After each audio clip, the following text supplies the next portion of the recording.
샬롬 3월 7일 매일 말씀 묵상입니다. 한 주간도 주님 안에서 평안하셨습니까? 오늘도 주님께서 우리와 함께 하셔서 우리의 심령 속에 주님의 깊은 평강이 넘치시길 소망합니다. 오늘부터 교회 공동체의 핵심 기능 5가지를 함께 묵상하기 원합니다. 셀 리더 모임에서도 나누었지만 우리 교회 공동체에서 말씀의 근거에서 보았을 때 크게 5가지의 기능이 있습니다. 이 기능을 위해서 우리 공동체가 다시 한번 굳건히 세워지고 또 다시 한번 교회 본질에 대해서 생각해보는 귀한 시간 되길 소망합니다.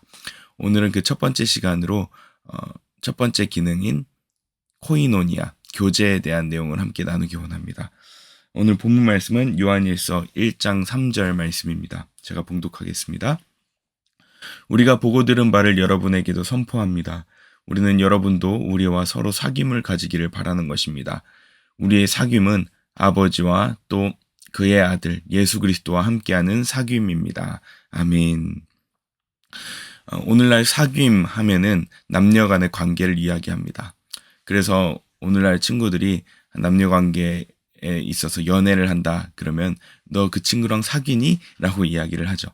그래서 사귐이라고 한다면 남녀 간의 그런 관계, 애틋한 관계를 이야기하는 것 같지만 성경에서는 이 사귐은 남녀 간의 관계, 그리고 사람과의 관계뿐만 아니라 하나님과의 관계까지도 포함하는 사귐입니다.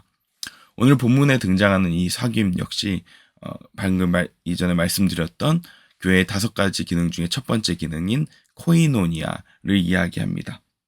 이 사귐, 이 세상 사람들이 말하는 이 사귐은 사람들과의 친밀한 관계이지만 오늘 성경에서는 더 깊은 의미를 이야기합니다. 그 깊은 것은 사람과의 사람 사이뿐만 아니라 하나님의 관계를 포함한다는 것입니다. 즉, 이 하나님과의 사귐은 어디서도 찾아볼 수 없는 그런 깊은 사귐입니다. 요한복음에도 등장하듯이 예수님께서 마지막 십자가에 달리시기 전에 우리에게 남기신 말씀이 무엇입니까? 하나님께 기도하신 것이 무엇입니까? 그것은 바로 하나님 아버지와 나와 함께 하나인 것처럼 그들도 하나님 안에서 하나가 되게 해주십시오라고 하지 않았습니까?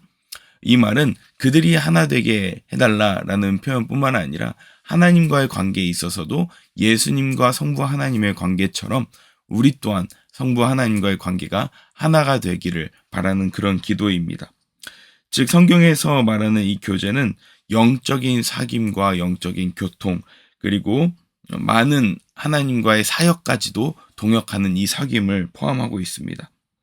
그래서 이 사귐의 개념을 우리가 나누기 시작할 때에는 먼저 하나님과의 관계가 어떤지를 우리가 점검해야 하고 바라보아야 한다는 것입니다.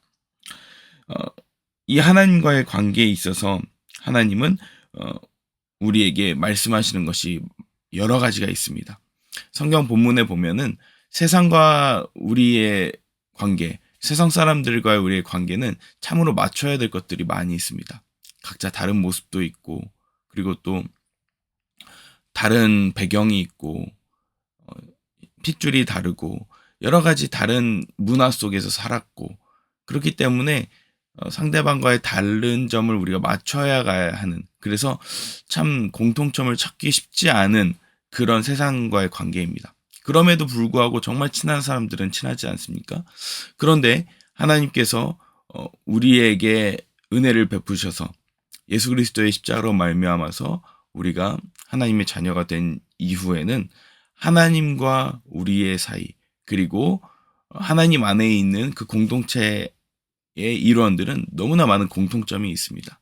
그것은 첫 번째로 하나님의 자녀가 됐다는 것이고, 그리고 같은 몸의 구성원이고, 그리고 같은 성령에 의해서 가르침을 받고 있고, 같은 길을 걷고 있고, 같은 주님을 섬기고 있고, 같은 기업을 이어받을 사람들이라는 것입니다. 그러므로 하나님과의 교제 안에 있는 사람들이 함께 모였을 때 얼마나 많은 공통점이 있겠습니까? 우리는 그것을 간과하면서 서로 선천적인 다름, 그리고 배경적인 다름에 의해서 서로 다르다는 문제 때문에 참으로 힘들어하는 것 같습니다. 그러나 조금만 눈을 돌려보면 우리가 하나님의 이름으로 자녀가 된 이상 많은 공통점을 누리고 있다는 사실을 우리가 알아야 합니다. 오늘 본문에 있어서는 그 첫 번째로 공통적인 것, 그것은 바로 하나님과 사귐을 가진 사람이라는 것입니다. 우리 모두는 하나님과의 사귐을 갖고 있는 줄 믿으시기 바랍니다. 그것이 우리의 공동체에 있어서 교제의 첫 번째 핵심입니다. 우리의 사귐은 아버지와 또 그의 아들 예수 그리스도와 함께하는 사귐입니다. 라고 이야기하고 있습니다.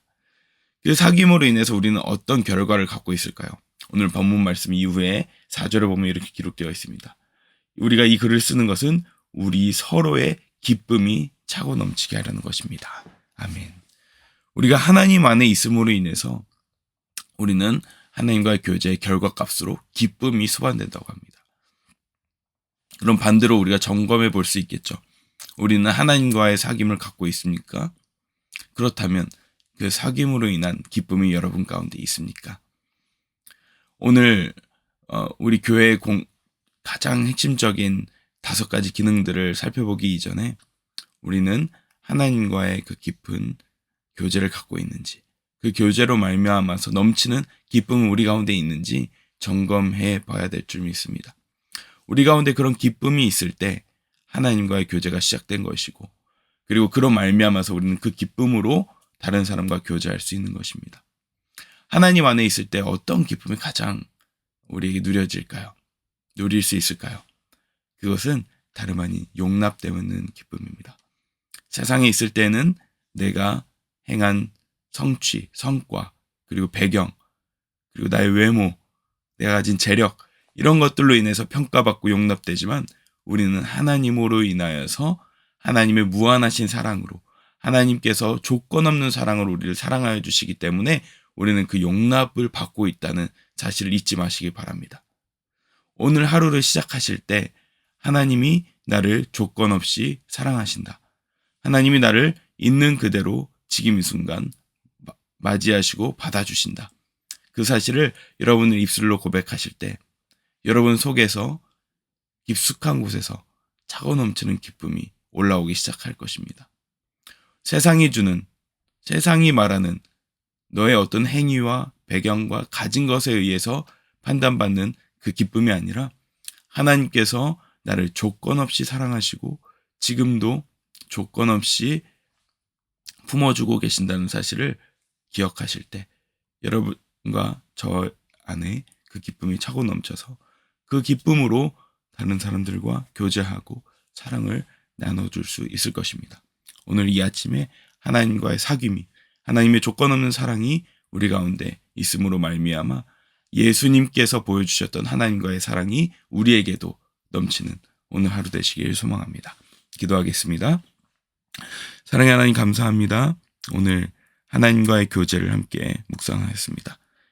이 아침부터 저녁에 이르기까지 많은 일들이 우리 가운데 산적해 있지만 그 가운데서도 하나님께서 부어주시는 조건 없는 사랑으로 말미암아 기쁨이 넘치게 하여 주시옵소서. 감사드리며 예수님 이름으로 기도합니다. 아멘.